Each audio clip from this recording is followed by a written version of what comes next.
verlieren über Holacracy, das System, das wir brauchen, um sich sogenannte selber organisieren. Ich wollte davor aber noch ein bisschen auf die Kultur eingehen, wo wir leben, weil ich finde, das ist wichtig zu verstehen, dass wir dort gut sind. Und am Schluss auch noch etwas zu der ISO-Zertifizierung, die wir letztes Jahr erlebt haben, zusammen mit dem Ich habe mir noch ein Fragezeichen-Artikel geschrieben. Es ist ohne Fragezeichen auf dem Programm. Das ist dann selber zu entscheiden, ob das ein System ist für die Zukunft. Für uns ist es Gegenwart, also ich kann so von jetzt leben, ob es künftig für andere relevant wird sein, welches Ausmaß das wäre, und nachher selber beurteilen. Damit ihr noch schnell einordnen, wer die überhaupt vertreten, das ist die Firma Liip, ich bin einer der Gründer, also das ist schon ein Zeitchen dabei. Und wir sind heute um die 180 Leute an 5 Standorten in der Schweiz. Das heisst, alle die Mitarbeiter sind in der Schweiz angestellt und arbeiten. Was wir machen, damit ihr das auch ein bisschen einordnen könnt, ist Freitag, ist das sicher ein Begriff. Das sieht nach einer ziemlich simplen Webseite aus. Ist es für den Benutzer zum Glück auch hinterher? Das ist eine recht komplexe E-Commerce-Lösung, die global auf dem ganzen Planeten unikat verschifft werden. Das ist nicht ganz trivial. Wir dürfen jetzt Design machen für eine sehr designaffine Brand. Ein anderes Beispiel, wenn der Ifisa kommt, braucht ihr das Frontend, eine E-Banking-Lösung für Ifisa, die wir programmieren vor ein paar Jahren. Oder wenn ihr ÖV-Benutzer seid und fertig braucht, das ist eine App, die in der ganzen Schweiz für den ÖV-GA-Komfort bietet, ohne dass wir es angeben. Über das wollte ich aber nicht zu fest reden, sondern vor allem über das hier.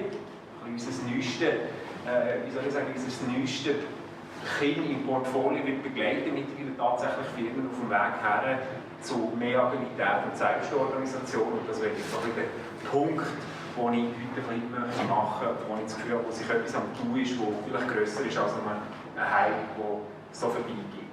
Ich fange mal mit diesem Bild hier an, um das Thema so ein bisschen einführen. Ihr seht hier Version Autopilot Tesla Version 2016, also das ist schon ein Zeit zurück. Wieso zeige ich euch das Bild? Natürlich ist es eines von diesen disruptiven Marktbeispielen, wo irgendetwas kommt, wo der ganze Marktlogik auf den Kopf stellt. Hier geht es weniger um die Tatsache, sondern vor allem darum, dass man das nicht hätte voraussehen. Also wenn man so ein bisschen Literatur liest, so 2010, 11, 12, irgendwie alle Forscher und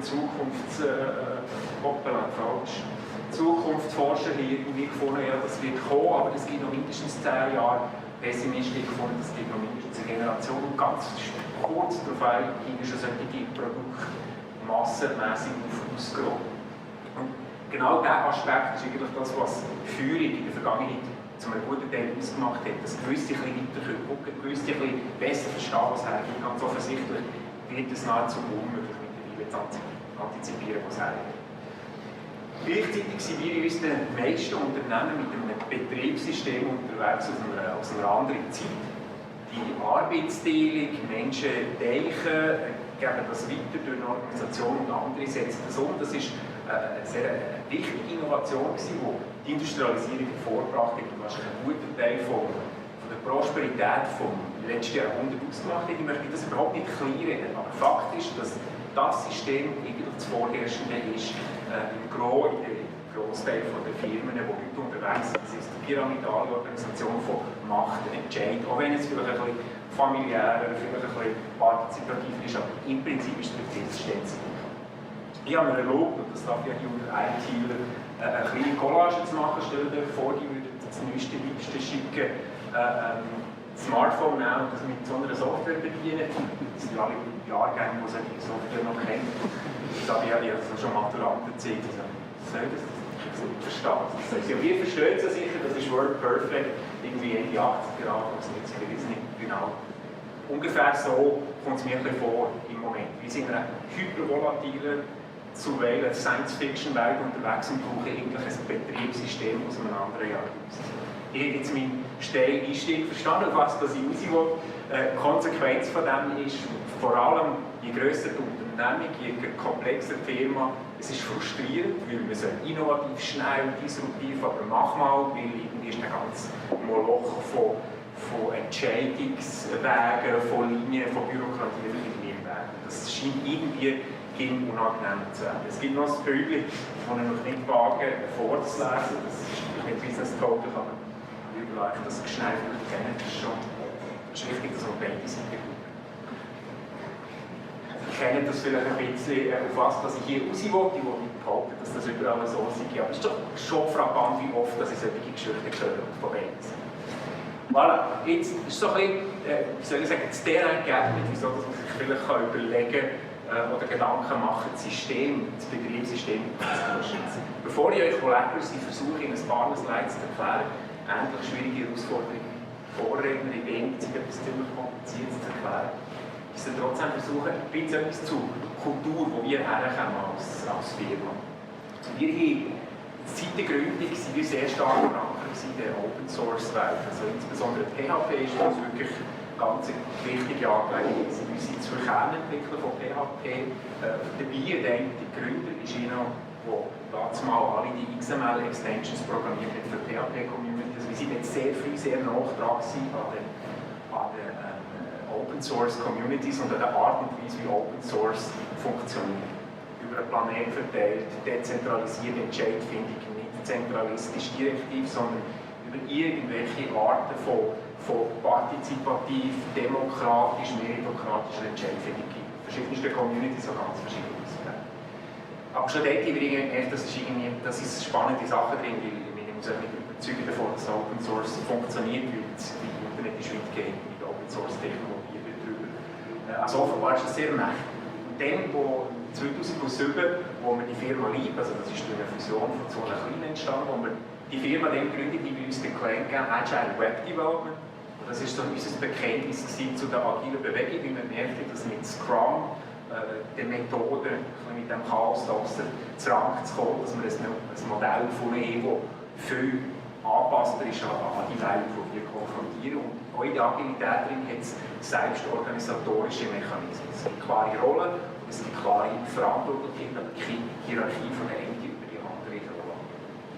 Und dann noch so ein bisschen unsere Werthaltigkeit, wo wir sind hergekommen. Wir waren Tech-Nerds, wir wollten nicht irgendwie vor allem über andere Menschen bestimmen, das war uns ein bisschen zuwider und dann haben wir auch noch gesehen, dass bei uns noch zum Teil von Protest Auswüchse nimmt. Alle die Sachen, die irgendwie gemacht, dass es uns zuwider war, auch trotz starkem Wachstum, Management-Schichten einzubauen, zum Skalieren, aber wie gesagt, sind wir 180 Leute, das ist ein rechter Laden, hat es uns irgendetwas im Buch hat uns davon abgehalten, eben die Management-Hierarchie einzuführen. Um noch ein bisschen weitergehen und ein bisschen erklären, wie sich das für uns eigentlich ausgewirkt hat, ist vor allem kulturell, bevor es eine strukturelle Frage ist. Wir uns als Akteure, als Mitarbeiter, als Kollegen, als Gründer gesehen innerhalb der Firma. Das bringen unsere Prinzipien, das ist die aktuellste Fassung, relativ gut auf den Punkt. Ich mache dazu ein Beispiel. Vielleicht formell, was ich noch wichtig finde, für die meisten Firmen hier in den Slides, so wir vertrauen einander, wir sind respektvoll, in der Regel fehlt aber, was für einen Preis sind wir bereit für zu zahlen. Das versuchen wir ein bisschen mit unseren dummen Regeln. Purpose over Profits, bei uns ist das ein ziemlich hochgehaltenes Prinzip, wir wollen Projekte annehmen, die wir finden, die zu uns passen. Und wenn es nicht, sagen wir, gleich halten, dann ist es gut genug. Wir wollen natürlich, dass es Teil ein bisschen besser macht, dass es Teil schlechter macht. Nach unserem Dafürhalten weisen wir das Projekt ab und gehen dafür ein, dass wir keinen Profit machen, was der Preis ist, den wir dafür zahlen. Und so jetzt verschiedene Sachen. Ich habe zum Beispiel anhand vom nächsten Slide, das Transparenz, ich habe es gefunden. Transparenz bei uns heisst es Trust over Control, bedeutet, die Sachen sind transparent. Wir haben ein 100% transparentes Lohnsystem. Alle kennen den Lohn von allen, kennen die Herleitung vom Lohn von jedem. Das ist komplett transparent und gewissermaßen durch das auch berechenbar. Es wäre schwierig zu erklären, wieso das unser Lohnsystem geschlossen geheim sein, wenn wir das Prinzip Trust over Control, Open over Closed, wir gehen im Zweifel davon, dass das die bessere Lösung ist. Als erstes Beispiel, dann haben alle natürlich Zugang zu allen Zahlen von der Firma, nicht nur im Detail, weil das Detail ist häufig gar nicht so hilfreich, weil nicht jeder weiß, was Steuern, transitorische Passiv und was alles sind, sondern verständliche Zahlen. Aber das ist etwas, was quasi die Bedingung ist bei uns für letztlich eben auch selbstbestimmt zu handeln.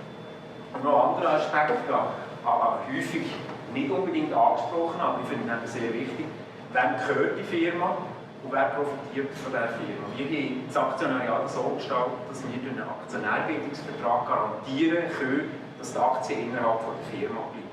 Also im Rahmen der Möglichkeiten des Aktienrechts. Bei uns sind rund die Hälfte der Mitarbeiter auch Aktionäre und man kann nur Aktien halten, wenn man einen Job hat in der Firma. Also wenn man geht oder gegangen wird, muss man die Aktien abgeben. Das bedeutet, dass wir selbst verwaltet, selbst bestimmt sind, nicht nur selbst organisiert. Das ist ein wichtiger Aspekt. Und das andere Beispiel, wenn die Firma gut läuft, dann gibt es eine Ausschüttung von einem zusätzlichen Lohn. Das allen oder niemandem. Das heisst, wiederum wir lokal im gleichen Boot, wir sind selbstbestimmt und wir profitieren alle. Das sind hochgehaltene Prinzipien, die es ein bisschen illustrieren, wieso dass wir überhaupt auf die Idee kommen, uns anders zu organisieren als eben klassisch. Wieso dass wir letztlich darauf gesetzt haben, Holacracy als unser System zu brauchen, um uns zu organisieren. Vielleicht noch, bevor ich Holacracy erkläre, respektive bevor wir Holacracy braucht, es hat etwa so 2010, 2011 angefangen, wo wir uns ernsthaft einfach Gedanken machen, wie organisieren wir die Firma. Die ersten paar Jahre haben wir einfach gemacht, wie man mit 10, 20, 30 Leuten ist, dann macht man einfach. Aber irgendwann mal merkt, das geht irgendwie nicht mehr. Wir sind überlegen, wie sind wir organisiert. Und ich würde sagen, fast bis Holacracy, wenn wir mit 5 Leuten von Liip geredet haben, mit etwa 10 Antworten bekommen, wie Liip funktioniert. Es war charmant, ein bisschen chaotisch, offenbar erfolgreich, aber niemand wirklich gewusst, wie es funktioniert. Und das ist zunehmend zu einem Problem gekommen, weil schlicht und ergreifend beim Onboarding es nicht sehr befriedigend ist, die Leute sagen, kommen einfach mal, die merken schon, wie es funktioniert, das wissen nicht mehr so genau. Vor allem im 2015, das Jahr vor Holacracy, sind wir allein am Standort Zürich 42% mehr Leute gegeben innerhalb von einem Jahr. Also das ist irgendwie, das hätte ich nicht mehr erklären können. Das war dringlich, dann zu klären, was meinen die eigentlich mit Selbstorganisation. Es war so der Moment, wo bei uns Holacracy wie vom Himmel kam, gerade der richtige Moment, und uns hat es gut genug durch und weiss angelegt. Jetzt, was soll das Holacracy bekommen? Ich hoffe, ich komme irgendwie durch mit der Zeit, so Slides. Auf jeden Fall, die Analogie hier ist, ich brauche euch die Pyramide nicht zu erklären, die kennen ihr alle.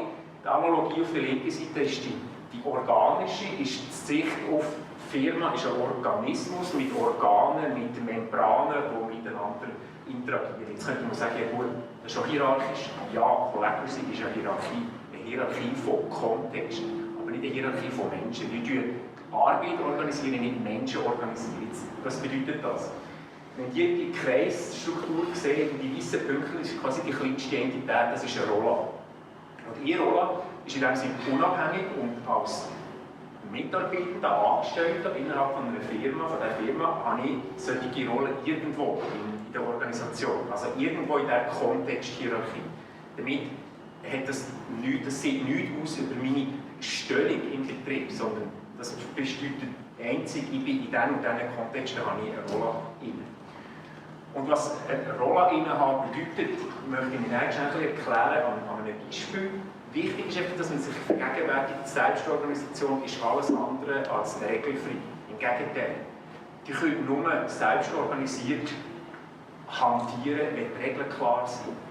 Im Gegenteil, wenn der autokratische Betrieb, jeder braucht es nicht zu regeln, wie kommt der Chef irgendwann zu, das ist einfach so, ohne jegliche Grundlage. Das geht in einem selbstorganisierten Betrieb nicht. Es muss klar sein, was Grundlagen sind, es muss klar sein, was die Regeln sind, die wir uns miteinander geben. Einfach das Missverständnis, weil häufig ist es so, ja, es gibt keine Chefs, keine Hierarchien, keine Regeln, das ist Chaos, Anarchie, das ist nicht Selbstorganisation, das ist irgendetwas anderes. Einfach zum Mythos ein bisschen aufrufen. Jetzt unsere Governance, also wir nennen das Governance, das ist unser organisches Organigramm, wenn man so will. Das hat sich mittlerweile schon relativ stark verändert. Das ist quasi die Repräsentation von der Organisation von unserer Firma, wie wir die Rollen, die Kontexte aufbereiten, respektive wie sich die sukzessive ergeben. Gewissermaßen ist Reorg systemimmanent, das passiert laufend. Es ist nicht zentralisiert, wo jemand entscheidet und jetzt sieht die Firma so aus, das passiert permanent, dauernd und zwar hin zu einem nächsten kleinen Optimum. Das heisst, wir sind eigentlich gelöst von einer Idee von, es gibt eine Struktur, die wendet man an und wenn sie nicht mehr passt, dann tut man die ganze anpassen und das orchestriert, das macht sich selber, es tut sich selbst regulieren, selbst regeln. Und das über zwei Sachen, es ist nämlich soziokratisch und Spannungsdrüben. Und das Spannungsdrüben ist ein ganz wichtiger Punkt, wo ich dann eben in der Episode noch drauf zu sprechen komme. Wir haben in Holacracy die konstitutionelle Pflicht, aber auch das Recht, eine Spannung aufzulösen. Was bedeutet das? Als Rolleninhaber sehe ich, da ist irgendetwas passiert in den letzten 2 Wochen, oder, wo ich merke, das hat mich gehindert, in meiner Rolle zu agieren. Und es ist mein Recht und meine Pflicht, diese Spannung aufzulösen. Und das haben alle im Betrieb innerhalb von ihrer Rolle. Und es ist nicht bei Design, sondern bei Tension. Also es ist eine Spannung muss vorliegen und nicht ein Designbedürfnis. Also, ein bisschen überspitzt gesehen, wie Governance, unser Organigramm, kann, wenn man drauf guckt, top hässlich aussehen, solange es das Problem löst. Ist das gut genug? Es geht nicht darum, dass das Organigramm schön aussieht, sondern dass die Organisation fähig ist, zu leisten, was sie muss leisten. Und der soziokratische Teil, und das ist eigentlich so ein bisschen der Game Changer, wenn man will, ist die Art der Entscheidungsfindung. Ich versuche das an diesem Beispiel ein bisschen zu illustrieren. Ich kenne höchstwahrscheinlich den Monsieur hier für mich ein Sinnbild von einem Autokrat, vielleicht sogar ab und an mal netter, mittlerweile selig, aber eben auch ein willkürlicher Diktator. Die Autokratie, das Autoritäre können hantieren, kann zuweilen wirklich praktisch sein. Weil wenn es kuppelt und fetzt, dann kann man dann fragen, und was ist jetzt? Und das ist so, das ist so. Das ist ja noch praktisch, aber in den meisten Fällen ist es eben auch sehr frustrierend, weil wenn es auf einen Hormonspiegel von dem Müssen darauf ankommt, wie der Tag wird, dass sich die Kumulation von Macht nicht in irgendetwas Toxisches umwandelt, ist relativ heikel. Das heisst, es hat sehr grosse Nachteile, das autokratische Hantieren. Aber es hat auch grosse Vorteile, insbesondere in der Krise, im Stress. Man weiss, der Bart der Most halt, macht einen kurzen Entscheid und dann ist alles nicht gut für einen Moment. Und wie gesagt, eben sehr frustrierend. Auf der anderen Seite, und jetzt sind wir ein bisschen hergekommen, eigentlich von Holacracy, so das sehr partizipativ-demokratische. Wir sind alle einig, wir suchen zusammen die beste Lösung, eben nicht einmal nur eine Mehrheit, sondern Konsens. Wir sind uns alle einig, dass jetzt das da jetzt richtig ist und wir gehen dorthin. Das hat etwas sehr Charmantes, alle hier stimmen, alle können mitbeteiligt sein etc. Aber es ist unsäglich langsam, ganz einfach zu verpolitisieren und eine Veränderung aufhalten, nicht einfacher als das. Also wiederum an sich ein paar schöne Aspekte, aber auch sehr, sehr frustrierende. Und Soziokratie, was übrigens nicht ein wahnsinnig neuer Begriff ist, Soziokratie gibt es als Begriff gibt es etwa 100 Jahre. Soziokratie ist wie das Gute von beiden. Holacracy ist eine Instanz davon. Holacracy ist eigentlich nichts anderes als eine zeitgemäße oder wahrscheinlich eine von den ausführlichsten Soziokratie-Instanzen, die es gibt. Also die Teilsoziokratie ist überhaupt nicht neu, Holacracy ist sehr wohl neu, dass es wirklich bis zu Ende geht. Und der Unterschied dabei ist, dass ich in meiner Rolle autoritär kann sein und trotzdem Macht dezentral verteilen. Ich gebe euch ein Beispiel, weil es wahrscheinlich noch sehr, sehr kritisch ist. Als Rolleninhaber, die eine Veränderung provozieren will, sagen wir an der Spülung, können wir zum Beispiel nehmen von der ISO-Rolle, die entstanden ist bei uns im Betrieb, im Kreis. Das hat jemand die Spannung verspürt in seiner Rolle als Business Developer, dass er bei Ausschreibung, und jetzt muss ich ja gerade transparent machen, was uns wirklich dazu forciert hat, diese 9000 zu machen, ist, dass das ein Eignungskriterium ist in die öffentlichen Ausschreibungen ging. Jemand als Business Developer irgendwo im Betrieb hat die Spannung verspürt. Ich habe keine Offerten mehr einreichen, weil wir das Zertifikat nicht gibt. Ich erwarte, dass die Firma das Zertifikat bekommt. Er muss niemanden davon überzeugen, dass das sein Problem löst. Es ist aber an den anderen, ihm zu beweisen, dass er mit dem etwas Falsches vorschlägt. Also es ist eigentlich eine Umkehr von der Beweislast. Das ist der ganze Game Changer. Plötzlich geht es nicht mehr darum, dass ich Allianzen machen, Politik, Freunde haben und irgendetwas zu bewegen in der Firma, sondern ich muss eine Spannung haben, die den Namen verdient. Das heisst, ich muss ein Beispiel geben. Übrigens, der Beschreibung steht, dass ich wegen dem nicht und darum wollte. Und jetzt ist es an euch anderen, mir zu beweisen, dass das falsch ist. Und in den meisten Fällen von der Beweisführung, und das ist das, was Holacracy quasi durchperfektioniert hat, die Beweisführung, in den meisten Fällen hat man keine validen Einwand. Also Holacracy testet die sogenannte Event über ein Objection Testing. Das sind ein paar Fragen. Und die eine Frage ist ziemlich fies, nämlich wissend, dass wir das nächste Woche anpassen können. Wenn es dann nicht geht, ist es nicht einfach sicher genug, mal auszuprobieren. Und dort kriege ich meistens, ja, ich etwas ändern. Also, ja, schon gut. Also eigentlich ist es ein System, das darauf ausgelegt ist, dass die Veränderung, die eine Basis braucht, nicht irgendeine artifizielle Veränderung. Es muss spannungsbasiert sein, aber die Veränderung ist extrem schwierig zu aufhalten. Und ich muss mich sehr warmmalig und sehr gute Erklärungen haben, wieso das jetzt schlecht oder falsch ist. Ab und dann passiert es und dann komme ich zurecht, an einer besseren Lösung mitzuwirken. Aber nur als der einen Einwand hat. Alle anderen haben dazu nichts zu sagen. Das passiert innerhalb der Kreise. Das ist eine Frage. Wer entscheidet denn? Alle Rolleninhaber. Für sich. Unsere Leute im Schnitt etwa 5 Rollen. Niemand hat genau die gleiche Rolle wie jemand anders. Das gibt wahrscheinlich von der Regierung her wahrscheinlich alle. Vielleicht ganz am Anfang. Das ist das Beispiel. Wieso müssen wir machen oder nicht? Das hat jemand entschieden, der die Spannung gefühlt hat. Wir wissen nicht mal mehr wer. Standort Bern, öffentliche Ausschreibung, 3 Mal hintereinander, das ist ein Service-Kriterium, wir brauchen das. Und ich erwarte von der Firma, dass es das Zertifikat gibt, und das löst mein Problem, öffentliche Ausschreibungen mitzumachen. Und damit hat er entschieden, weil niemand ihm können beweisen, dass er mit diesem Schaden arbeitet. Oder gibt es so 5 andere oder 4 andere Rolleninhaber? Und dann wird es zusammen entschieden und dann wird es gemacht. Es wird auch nicht zusammen entschieden im Sinne von, wir müssen uns einig sein. Es wird zusammen entschieden im Stile von, ihr müsst mir belegen, dass das allenfalls falsch ist. Aber ich muss euch nicht davon überzeugen, dass es richtig ist, weil das Wesen für meine Rolle. Und darum ist entscheidend, finde ich, innerhalb von der Rolle gewissermaßen Autorität, darum der Bezug zu der Autorität. Es ist eigentlich eine dezentralisierte Autokratie, gewissermaßen. Aber das macht Meetings extrem viel kürzer. Weil plötzlich hat man innerhalb von wenigen Minuten substanzielles Zeugs geklärt, weil man nicht mehr allen muss davon überzeugen, dass das richtig ist. Ich weiss in der Regel, was mir Rolle mein Problem löst. Wenn das irgendwelche andere Probleme generiert, ja, das ist das ein bisschen euch, das zu lösen. Das ist nicht mein Problem. Seht ihr wie? Das ist so ein bisschen der Unterschied. Und entsprechend werden Entscheidungen dauernd dezentral Autorität gefällt. Ich habe natürlich noch eine Frage, hat er sofort Missbrauch, das kostet ja etwas. Kann man nicht einfach gehen und bestellen bei TQMi, dann machen wir mal. Verkürzt gesagt, ja. Es ist noch ein bisschen, es ist eine Kultur, noch etwas, das Detail, das ich muss jetzt nicht erklären, ich muss es einfach alle abgeben.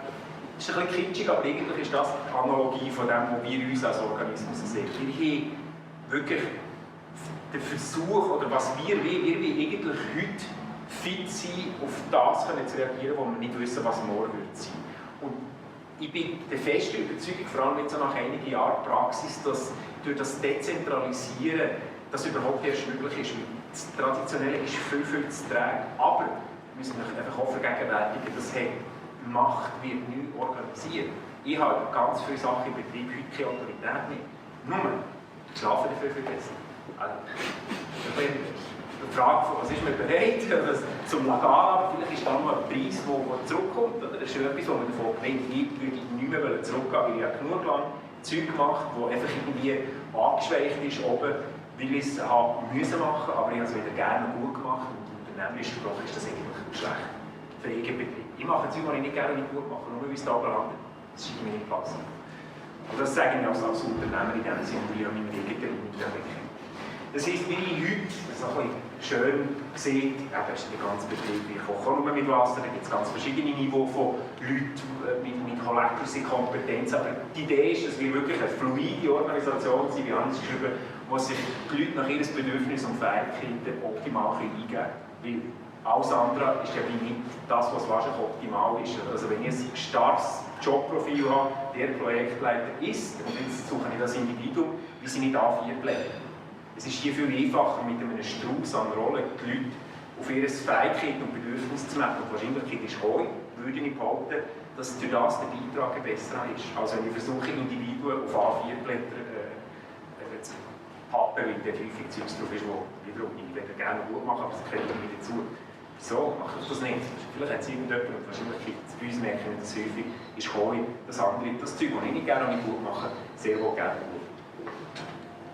Jetzt in der Konsequenz heisst das bei uns, wir haben keine Geschäftsleitung mehr, wir haben die per Dekret abgeschafft. Ich muss sagen, wir haben auch nur eine Geschäftsleitung gehabt und keine andere Managementschicht. Und quasi im Übertragen von der Macht an die sogenannte Holacracy-Verfassung. Das ist ein Dokument, ein Outsource-Dokument, wo alle können brauchen, die Holacracy brauchen. Also dieser Teil ist gratis, der Brand Holacracy ist hingegen geschützt und wenn man Schulungen machen und so, das ist der Business Case von Holacracy Wandfirma hinter diesem System. Aber wenn die eben bei Holacracy brauchen, das ist ein Open Source Dokument, die machen dann mehr oder weniger, was der Weg gemäß natürlich der Open Source einsetzt. Und wir entsprechend Macht neu organisieren via das System, weil um das geht es letztlich. Es ist eine andere Art von Machtorganisation. Es ist nicht, es gibt keine Macht, es gibt sehr wohl Macht, aber es ist ganz anders organisiert. So, jetzt habe ich noch ein paar Slides zu ISO. Ich habe vorhin schon so ein bisschen erklärt, woher das der Druck ein bisschen ist gekommen. Es ist effektiv, es gehört dazu mittlerweile, das zu haben.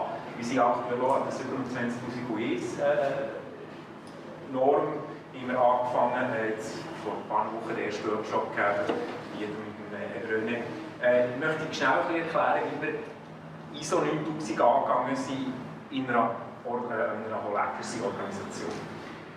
Wir haben, am Anfang ist es wirklich so ein bisschen, was machen wir jetzt genau? Also mit dem Julius, wie ist das Meeting gehabt, so ein bisschen das erste Briefing-Meeting, was machen wir jetzt genau? Und, ich war so ein bisschen vor der Wahl, also noch bevor ich euch kontaktiert habe, nehme ich jetzt einfach die ISO-Norm, die 160 oder 80 Seiten, wie das sind, und versuche das irgendwie zu verstehen und umzumünzen. Und dann habe ich gedacht, okay, das ist wahrscheinlich nicht der Weg, den ich wählen will.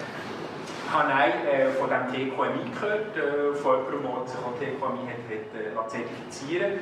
Und wir haben ein erstes Austauschgespräch gegeben, wo wir so ein bisschen versucht herauszufinden, wie passen die Welt aufeinander. Ich probiere nicht so viel von Holacracy gewusst und ich habe nicht viel von ISO gewusst. Und dann so ein bisschen, was könnte da ein passabler Weg sein. Wie in ein paar Stunden Hirnschmalz mit dem René und ich zusammen herausgefunden haben, wie wir es machen könnten. Und was wirklich wichtig ist für uns, ist eigentlich die Bündelung und die Orchestrierung von den Normthemen via TQMi.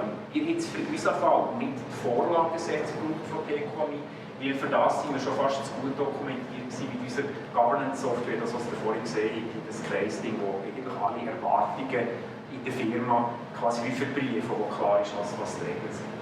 Was wir dann gemacht haben, wir sind quasi durch alle die Teile gegangen, also das ist jetzt alles grün, das war am Anfang noch rot, mittlerweile ist alles schön grün.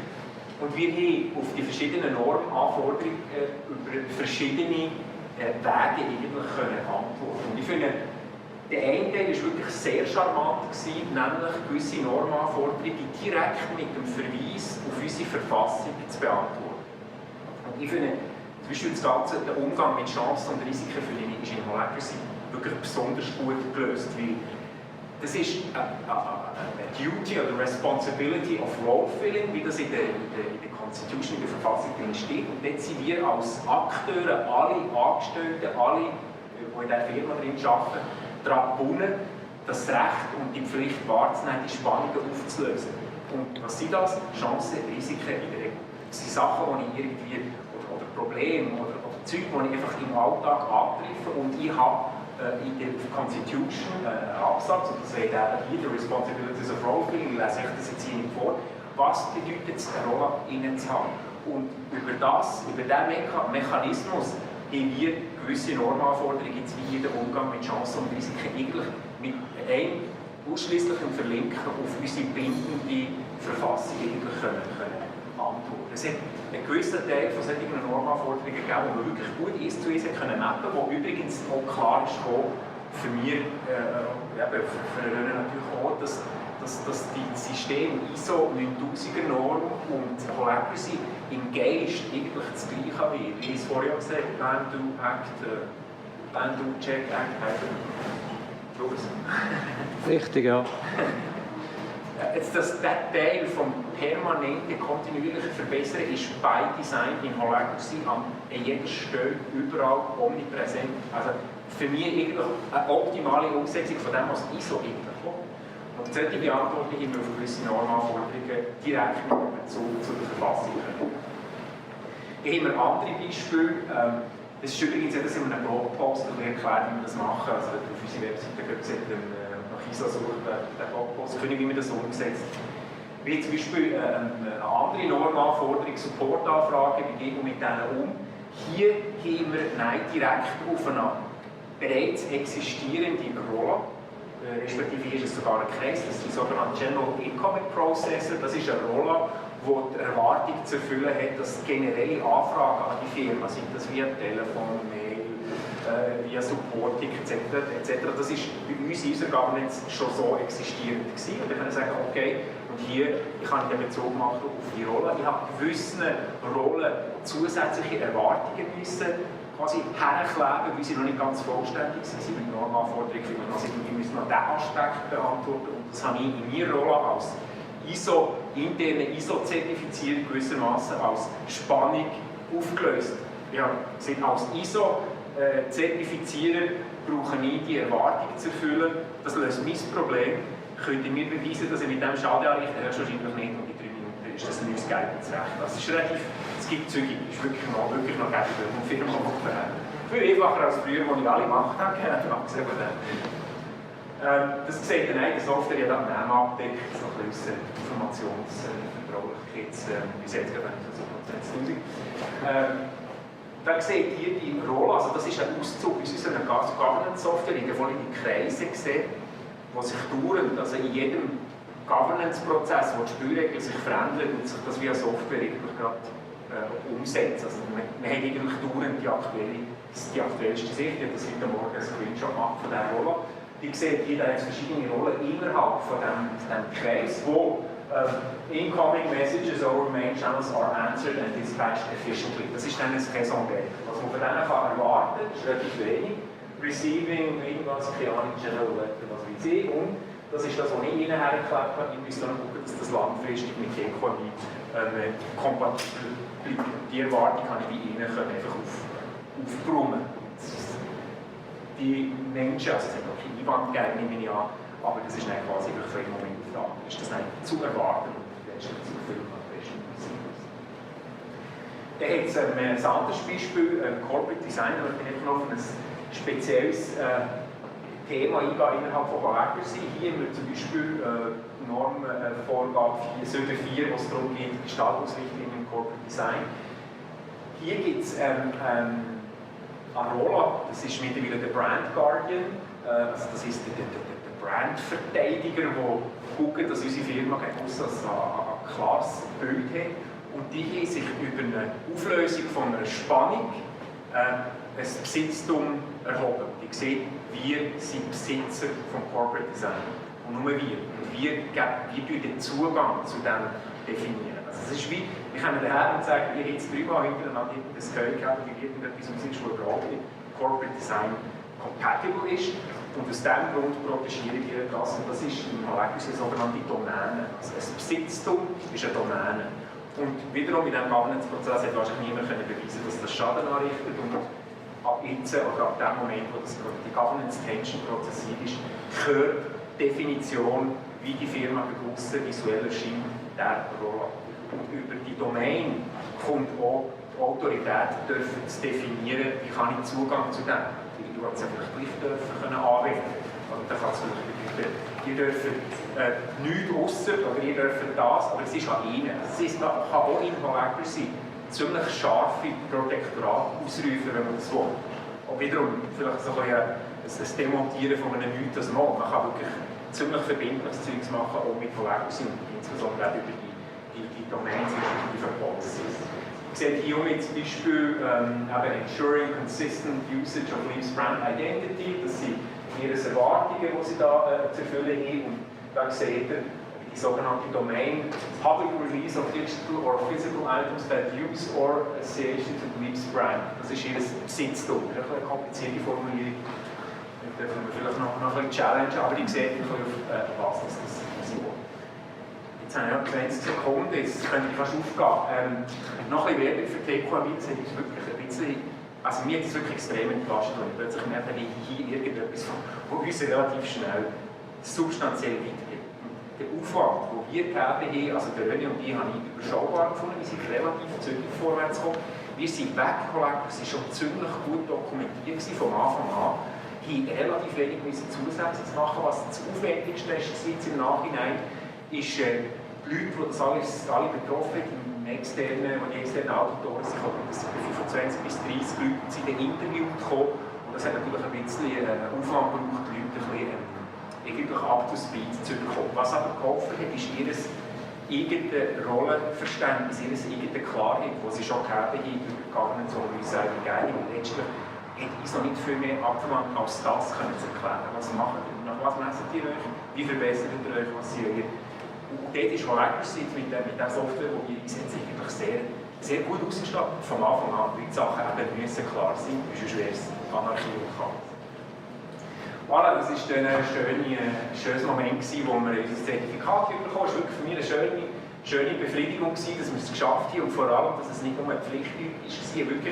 Es hat ein paar Themen gegeben, die gut sind für uns, dass wir die adressiert haben. So ein bisschen blöde Flecken, die uns so ein bisschen darauf eingelöpft haben, die ich finde, uns wirklich besser machen. Und zwar auf eine längere Frist eine andere Sicht. Und was ich auch extrem wichtig habe gefunden, da sind wir gar nicht gross geredet, aber dass Leute von außen wirklich mal die Butter von innen richtig die Eingeweihung angucken. Das wird es nie geben in dieser Form und das habe ich wirklich sehr bereichernd gefunden.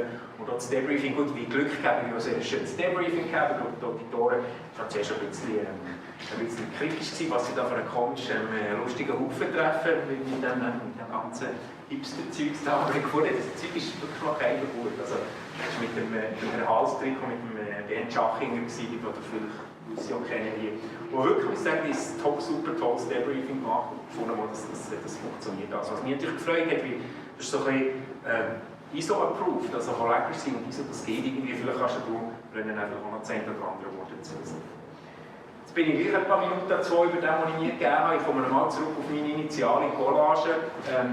Ich bin überzeugt, dass wir jetzt gerade drauf und dran sind, das Kompatibilitätsproblem da wirklich anzugehen. Wir sind sehr häufig eingeladen gekommen, insbesondere von mittleren, grossen Firmen, nicht unbedingt die kleinen, weil man klein ist, wie du machst, du musst nicht wirklich überlegen, wie du zu organisieren. Also so habe ich es noch erlebt. Aber mit ein grösseren, mehreren Standorten plötzlich über 100'000. Wie sie, glaube ich, wirklich drauf und dran ernsthaft in Organisationen das Betriebssystem auszuwechseln, wie hier das Firefox OS auf einem Fairphone. Es gibt ganz viele Betriebssysteme da außen. Holacracy ist im Moment unter den Selbstorganisationstools so ein bisschen der Platzhirsch. Es gibt nicht wahnsinnig viele andere. Es gibt noch Soziokratie als Bewegung, Soziokratie 3.0, die in die Richtung, oder respektive eigentlich das Gleiche, aber die einfach mit einer anderen Ausprägung. Und ich habe das Gefühl, im Moment ist wirklich ein ernsthafter Wille da, das traditionelle System auszutauschen und nicht abzudaten. Ich persönlich glaube nicht unbedingt daran, dass man es ewig weiter updaten kann. Wahrscheinlich muss man mal grundsätzlich die Machtorganisation machen. Und damit habe ich geschlossen mit etwa 10 Minuten. Danke vielmals, Gerhard.